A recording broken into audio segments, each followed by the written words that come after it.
Yaxshimisilar? Bugun men sizlarga o'tgan haftada ekliptikni so'zlagan.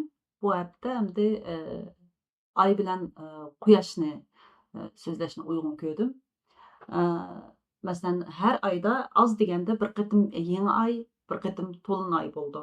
Ba'zanda ikki qatim yangi oy, bir qatim to'lin oy yoki ba'zanda ikki qatim to'lin oy, bir qatim yangi oy bo'lishi ehtimolliqi nihoyatda yuqori. Andan keyin oy ay dunyoni markaz qilib turib cho'g'laydi. Hamda ayning dunyoni markaz qilib cho'g'lashdiki shakli qandoq bo'ldi deganda tam do'ngrak chambar shaklida bo'lmaydi. Bu faqat ellips shaklda bo'ldi. O'tgan haftalik darsda man sizlarga, o'tgan haftalik videomda man sizlarga so'zlagan yer shari va boshqa sayyoralar quyoshning atrofini cho'g'ilgan vaqtda quyoshning atrofini cho'g'ilgan vaqtdami tam chambar shaklida cho'g'ilmasdan balki ellips shaklida, tuxum shaklida cho'g'laydi deb endi bundaq o'zimizning tili bilan aytgan vaqtda tuxum shaklida cho'g'laydi deyilgan deb aytgan. Endi bugun bundan keyingi videolarim endi har oyda bir yangi oy yoki to'lin oy bo'lishdan burun men bir videolarni ishlayman degan planim bo'lg'achqa men oy bilan quyoshni sizlarga so'zlashni uyg'un ko'rdim. Hamda yangi oy degan qandoq bo'ldi, to'lin oy degan qandoq bo'ldi. Yangi oy va to'lin oylarda bu yulduzlarninki, andan keyin sayyoralarninki o'rinlari qandoq bo'ldi, qandoq bo'lganda yangi oy bo'ldi, qandoq bo'lganda to'lin oy bo'ldi degan mazmunlarda sizlarga bugun bir tushuntirish aytay dedim. Endi mana ekranda ko'rinayotgandek oy yer sharining atrofini aylanib chiqadi. Bu oyning yer sharini bir aylanib chiqish kuni 27-9 yoki 28 kun. Bir oy tam 30 kunda aylanmaydi. 28 kunda aylanib joyiga kelib bo'ldi oy. Andan keyin oy bu yer sharini cho'g'lash jarayonida quyosh bilan bo'lgan munosabatni, masalan, quyoshning oldiga kelgan vaqtda oy yer shari bilan quyoshning o'rtasiga kelgan vaqtda yangi oy bo'ldi. Andan keyin oy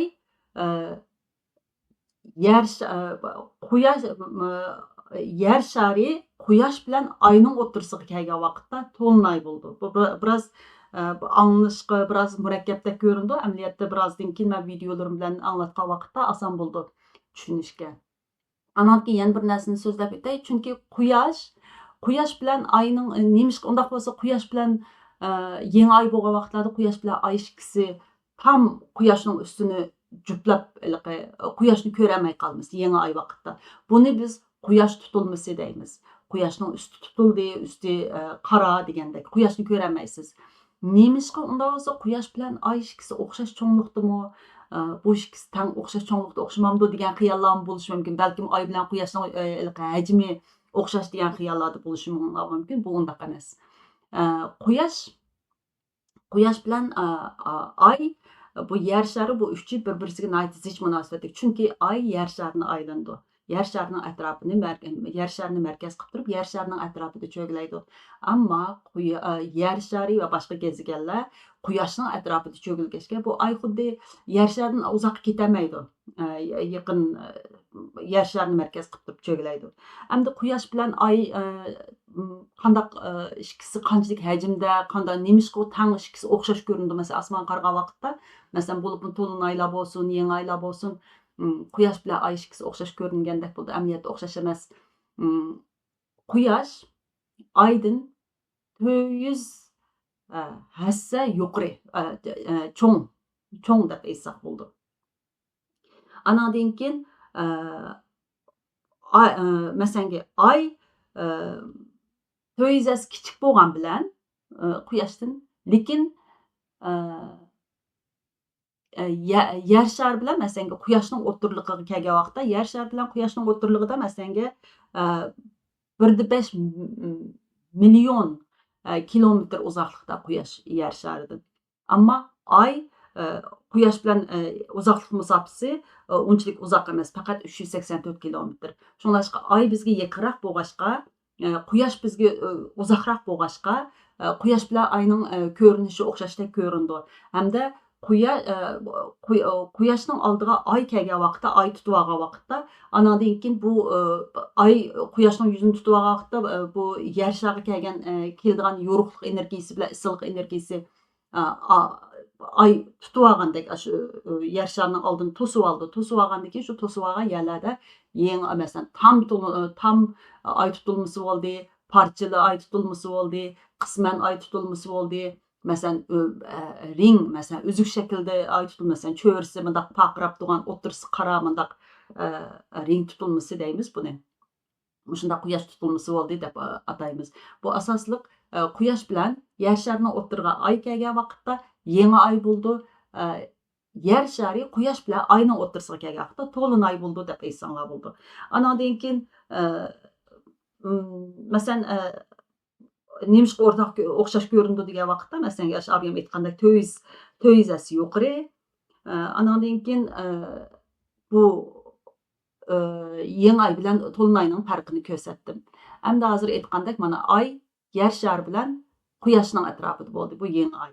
Endi yangi oy bo'lgan vaqt bo'ldi. Mana hozir men ekranda ko'ringandek yer sharining dal mushu kerin shattin deb qo'ydim. U markaziy qarong'uliq nuqtasi deymiz. Yer sharining mushu o'ttirisiga kelgan vaqt mushu oyning o'tkazmagan yeri, yorug'lik o'tkazmagan yerini bu ham tutildi deymiz.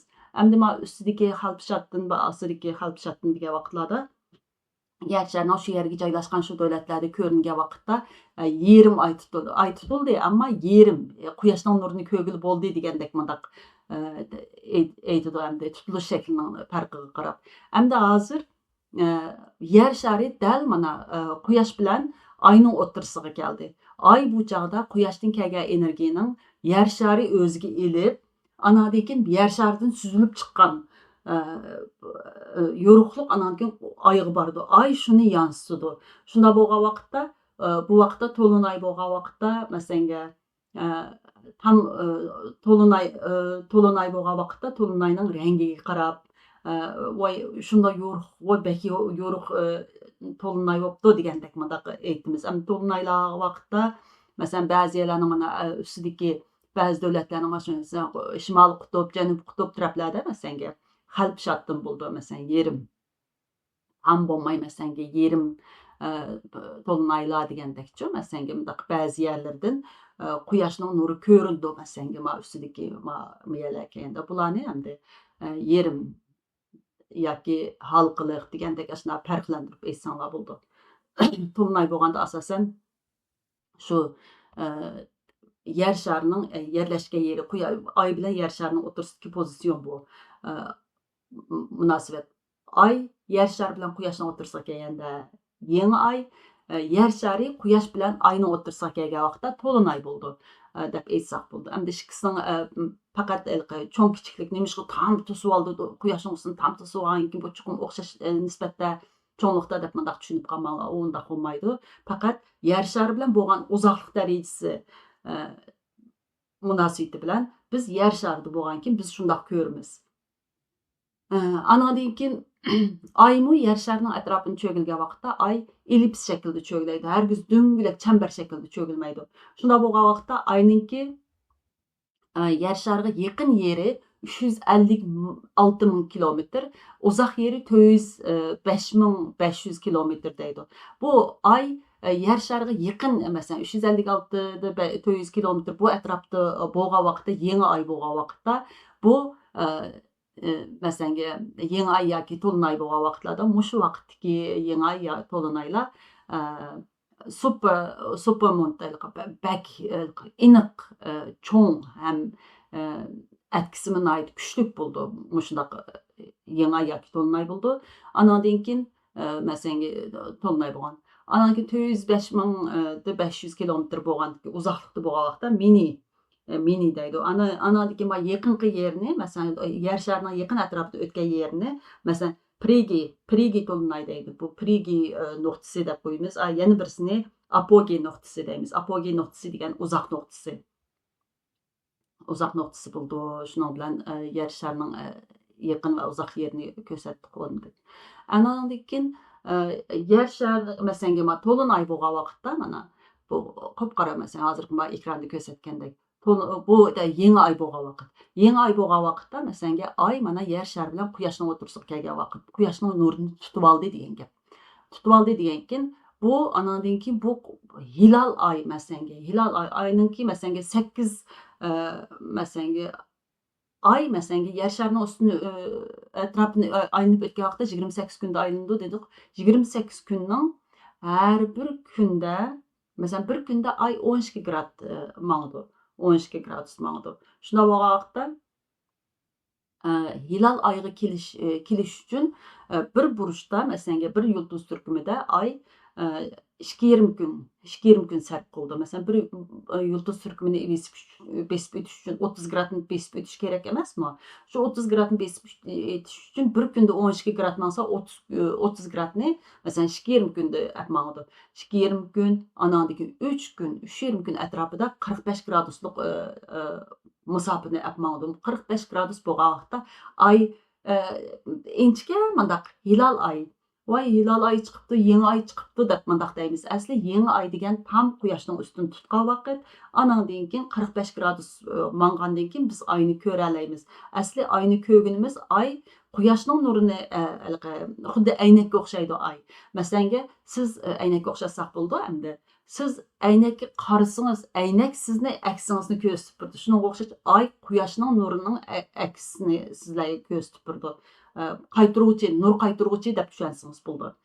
Andan keyin 45 gradus bo'lgan vaqtda ay masalan yangi oy bo'lgan vaqtda 0 grad bo'ldi. Quyosh bilan tam üstün basqan vaqt. Bu vaqtlarda biz yangi ishlarni bir ishlarni tugatib, yangi ishlarni boshlaychi deb ichinglar tipirlab, ichi tipirlashlar, andan keyin yangi bir ishlarni boshlaychi deb boshlayman deb biza qo'rqqandek bo'lib, ammo boshlashdanmi voz kechmay, xiyollarni qilib, bundaq ichinglar tipirlab qoladigan vaqtlar bo'ldi. Shuningdek, yangi oy vaqtida hech qanday narsaning qandoq bo'lganini o'ylab bo'lolmaydi inson beklam. Masalan yangi oyda tug'ilgan insonlarmi shundoq nima bo'ldi masalan yangi oy mezgilda tug'ilgan masalan o'zinglarning yulduz xaritasini chiqargan vaqtlarda mening oyning fazasi qandoq, oyning durumi qandoqga, oyning ahvoli qandoq deb qaragan vaqtda oy masalan yangi oyda tug'ilganlar bo'lsa bu insonlar o'zini menda bir talent bor masalan, menda bir ichimda bir narsa bor tipirlayotgan. Mush ichimda mening chunki o'zini ichida shundoq boylik ko'p mundaq ichimdagi narsani chiqarsam bo'ldi deydigan mundaq o'zini isbotlash uchun kuchaydigan andan keyin bakarak yosh vaqtlarda o'zining alohidligini o'rtaga chiqara oladigan andan keyin biza xijilchan bo'ldi, lekin o'zini isbotlashdan voz kechmaydi. Bu yangi oyda tug'ilgan insonlar deymiz. Andan keyin yangi bir ishlarni sinab beqishdan qo'rqmaydi masalan.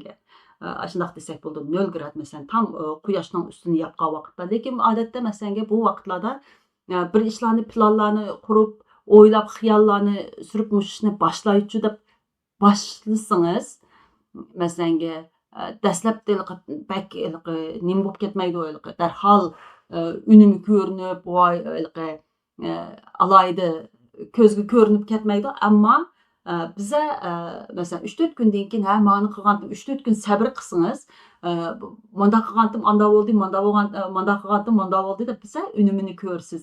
Andan keyin o hilal oy mezgili kelgan vaqtda masalan har vaqtda shu to'la yangi oy vaqtida boshlagan ishlar odatda 2-3 kun xuddi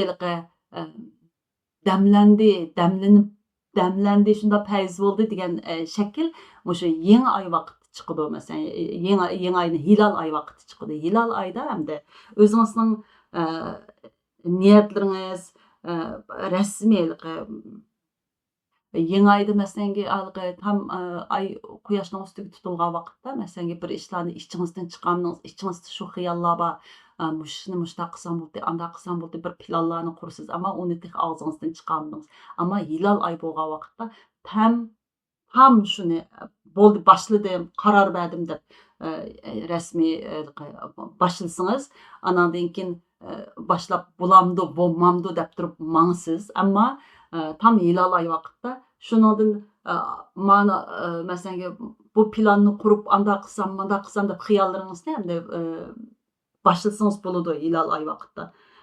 Hilol oy vaqtda masalan bu vaqtdagi insonlar, tug'ilgan insonlar baklam yaxshi bir nimani ko'p ko'rib turib shuni analiz qila oladi.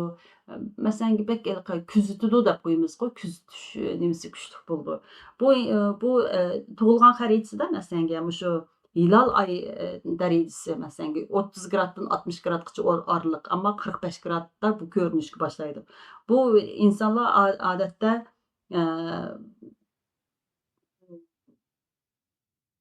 deb qo'yamiz masalan bu insonlarni ayni zamanda duyg'usal ma'noda masalan burun mundaqdi, burun mundaq bo'lgandi deb ko'na ko'na zamonlardan masalan oy mening yurtimda anam bordi, yurtimda dadam bordi, mening ko'na mening izlaydigan urug' tuqqanlarimdi u bu deb ko'nalikdan o'zini chiqolmaydi. Masalan, vaqtimda yaxshilik qilgandi va uni unutib qolsam bo'lmaydi degandekchi. Masalan, bak xotirlaydi bir nimalarni. Ko'pincha masalan yangilikqa rasmiy kesib mundaq yo B bo'laman deyolmay o'tirliqda qolib qoladigan ishlar bo'ldi. Masalan, hilol oyninki insonlari. Masalan, bir asan o'zgartirmaydi o'zini, ammo o'zgartsa nihoyat yaxshi natijalarga erishadi. Masalan, bu yerda bu insonlar 20 yoshdan 30 yoshgacha bo'lgan vaqtlarda masalan, agar o'zini rasmiy bir ishlarga yangilikqa intiladigan mundaq bo'lsa, 20-30 yoshlar atrofida nihoyat yaxshi natijalarga erisha oladi. Asan o'zini o'zgartirishdan qo'rqmasa bo'ldi. Andan keyin ilk 4 masalan tam masalan ilk 4ning oy fazasi odatda 90 grad bo'ldi. 90 gradlik oy fazasiga kelgan vaqtda bu insonlar odatda jafo tortishdan qo'rqmaydi. Qilaman deb oldiga sakrab chiqib qiladi. Andan keyin qaror berishdan qo'rqmaydi. Qarorlarini nihoyat keskin berdi. Bu odatda masalan oy mushu mazgilga kelgan vaqtlarda rasmiy qaroringizni berishingiz yo ziyon topsammi, foyda topsammi, men chuqur qilmay sinab boqaman deb qat'iy qarorga kelgan vaqt bo'ldi. Ayning 90 gradlik ochisi masalan quyosh bilan bo'lgan 90 gradlik darajasi nihoyat mo'yin vaqtlar. Yengil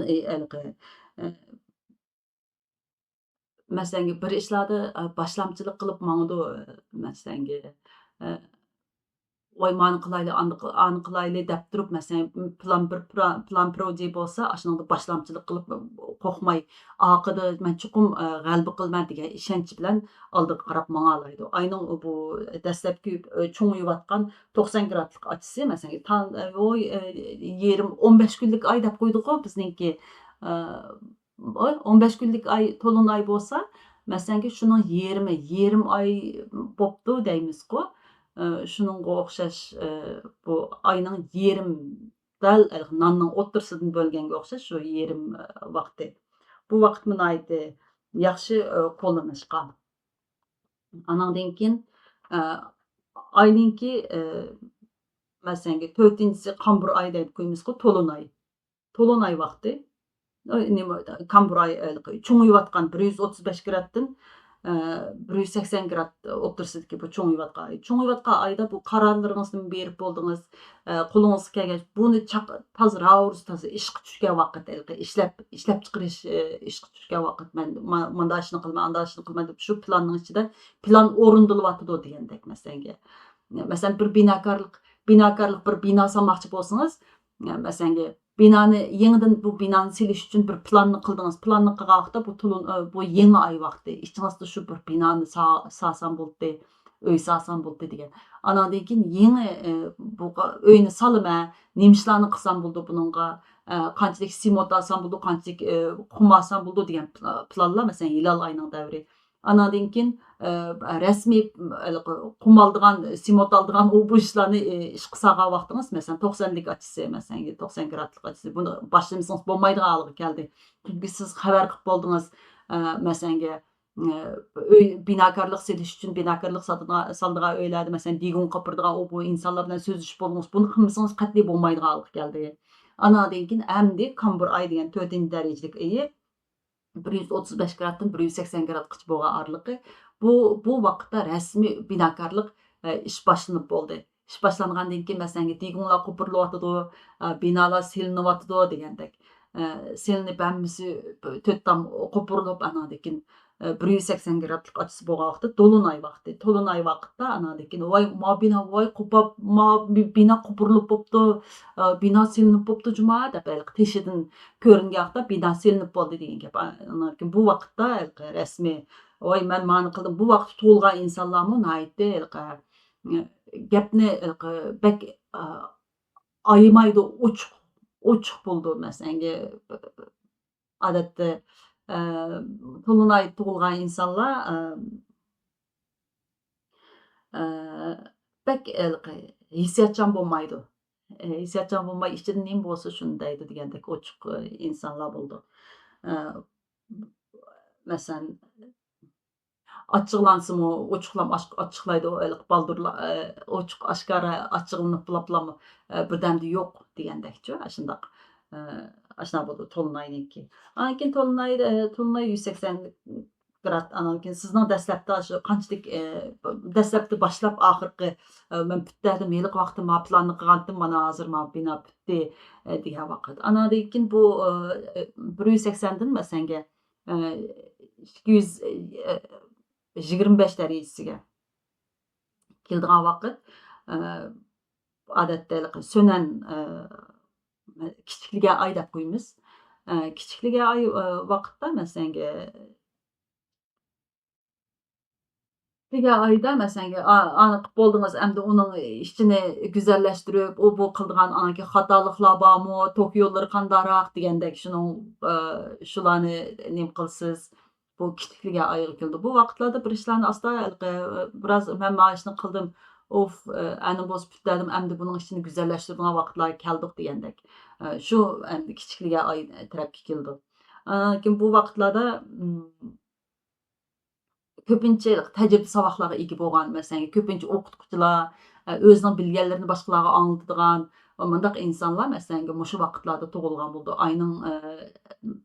Ayning pozitsioni, ayning gradus soni, masalan, mushu gradga to'g'ri kelgan insonlar shundoq tabiiy o'zining bilganlarini boshqalarga anglatadigan, men bundoq qilgandim, sen bundoq qil deydigan tavsiyalarni beradigan, shundoq boshqalarga manfaatli ishlarni qildi bu oyda tug'ilganlar. Bu ayning mushu darajasida tug'ilganlar. Andan keyin son 4'lük deymiz, dastlabda 90 gradlik ochisi deymiz. A tarafdami masalan 270 dan 315 darajasiga kelgacha, masalan, yer sharining atrofini 360 darajasi bo'lganki, 360 ni shunga bo'limiz qo'yamiz. 270 dan 315 darajasiga kelgan vaqt dal dastlabda men qaror berdim digun boshlandi, bugun mashinalar ishga tushdi degan vaqtning dal oq tarafi. Bu o'ylab bitib qoldi. Bitib qilib endi xuddi uyning jonshulari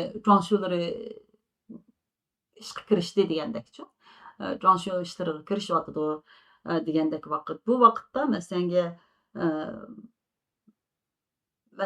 insonlar alayda bak voy bundoq go'zal qo'yibman, andoq go'zal qilaman, mening ko'nglimdagi jonshu holat mundoq degandek bak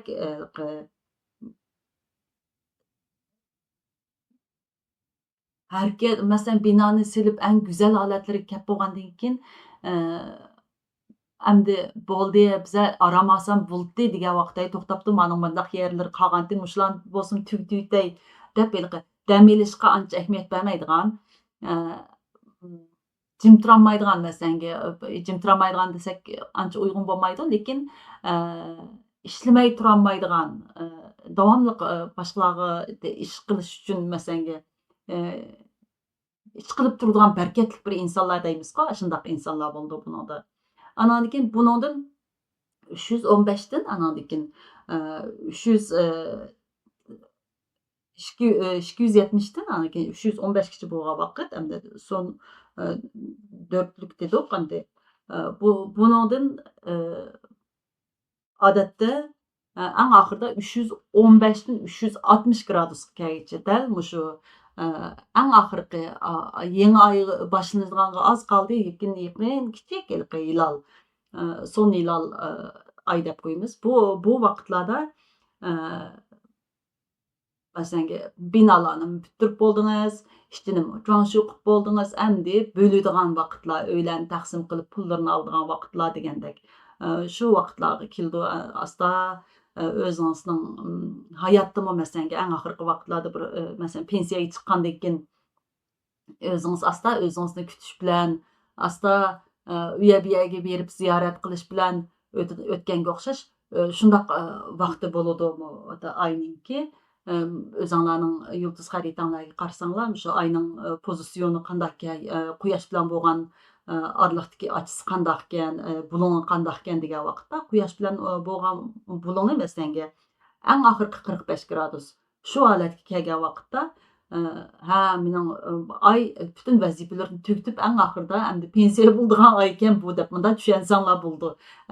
Tugab ishlarini tugatgan, endi tutilishga quyoshning oldiga kelib endi hisobini berganga o'xshash mana aylanib bugungacha mana ishlarni qilib bo'ldim. Endi menga yangi vazifa deb kelgan bir ishlarni tugatadigan, qo'lidan chiqaradigan shunday vaqtlarni nima qildi. Masalan, odatdami masalan, oyning pozitsiyonlariga qarab ish tutgan vaqtda ayniki masalan ish boshlamoqchi bo'lsak, yangi oylarda ish boshlaymiz. Masalan, mana ma'nodami ko'rsatgan mana full moon, neumond. Neumond bo'lgan vaqtda mana oy quyosh bilan yer sharining o'rtasida. Yangi oy vaqtda ish boshlaydi.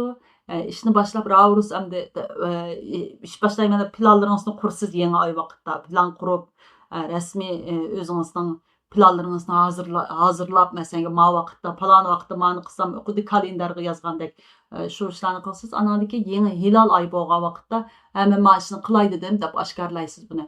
Oshkorlab andan keyin rasmiy o'rtaqlik ish qiladigan ish bo'lsa-mu bir insonlar bilan o'sha hilol oy vaqtida xabar qilsiz. Odatda yangi oy vaqtida xabar qilsangiz, yangi oy vaqtida insonlarning kayfiyatlimi, ichiga qapanib mundaq jimjit o'zi o'rtaga chiqmaydigan shundoq bo'ldi. Bir ishlarni masalan, hukumat ishlarida, u bu ishlarda bir ishlarni, yangi ishlarni boshlaydigan vaqtda har vaqt yangi hilol oy, yangi oydan keyingi hilol oyni qo'llanganini aytdi yaxshi.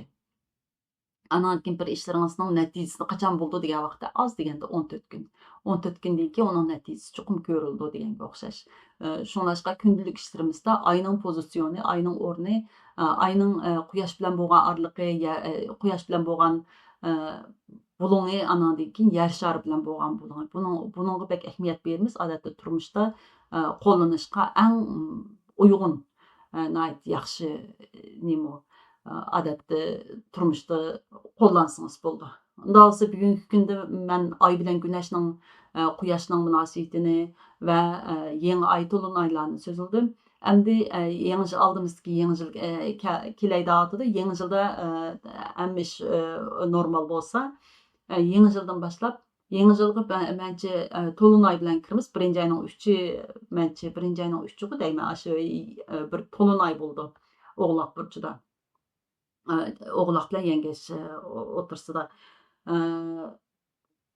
O'g'loqda yangi oy bo'lgan, endi yayda yangi oy bo'libdi. O'g'loqda to'lin oy bo'ldi deyman, nimada yengeçda.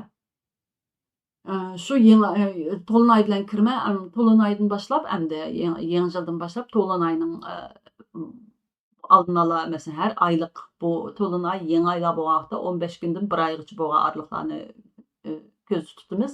Odatda masalan tutilmalar bo'lib qolsa, tutilmalar degan vaqtda men sizlarga o'tganda so'zlab o'tdim, oy yer sharining atrofini aylangan vaqtda shu ellips shaklda 5 daraja mana egizpas mundaq bo'ldi. Andan keyin shu aylangan vaqtda shu 1,5 yil ichida qancha qitim, bir necha qitim, bir nuqtadan bir necha qitim o'xshash nuqtadan o'tgan yerlar bo'ldi. Bu nuqtalar tutilma nuqtalari deymiz. Masalan, shu o'xshash nuqtalarda yangi oy to'lunaylar bo'lgan vaqtlarda uning ta'siri 3 oydan 6 oygacha. Eng az deganda 3 oy, eng ko'p deganda 6 oygacha ta'sir bo'ldi. Odatdagi normal, masalan, tutilmalar bo'lmagan yangi oy to'lunaylarda 15 kundan 1 oygacha aralıqlarda ta'sirini ko'rsatadi deb nima qilma qaraymiz. Shunlashqa oldimizdagi 1-oyning 3-dan boshlab to'lunay bilan boshlaymiz yangi yilni. Shunlashqa yangi yildan boshlab yangi oy va to'lunaylar o'rtasidagi bo'ladigan vaziyatda bo'ladigan kunlik turmushimizda masalan har insonlarning masalan 12 yulduz burchiga asosan bularni so'zlab o'taman. Hammanglar imkon bo'lsa o'zinglarning yulduz xaritalarini chiqarib, o'zinglarning qaysi yulduz turkumiga tava, masalan, ascendant deymiz, masalan, yuksalgan burch degan vaqtda, ufqdagi yuksalgan vaqtda, masalan, tug'ilgan vaqtingizda qaysi yulduz turkumi yuksalgan, qaysi yulduz turkumi botdi, shuni qarab turib, shu yulduz turkumiga qarab turib, andan keyin quyosh, mening quyoshim qaysi yulduz turkumida, oyim qaysi yulduz turkumida, bularga qarab turib, yangi oy va to'lunaylarni mulohazani boshlayman. Unda bo'lsa, yangi yilda ko'rishaylik, to'lunay aksi bilan ko'rishaylik. Bugungi darsim mushunchalik, so'zlaydiganim mushunchalik.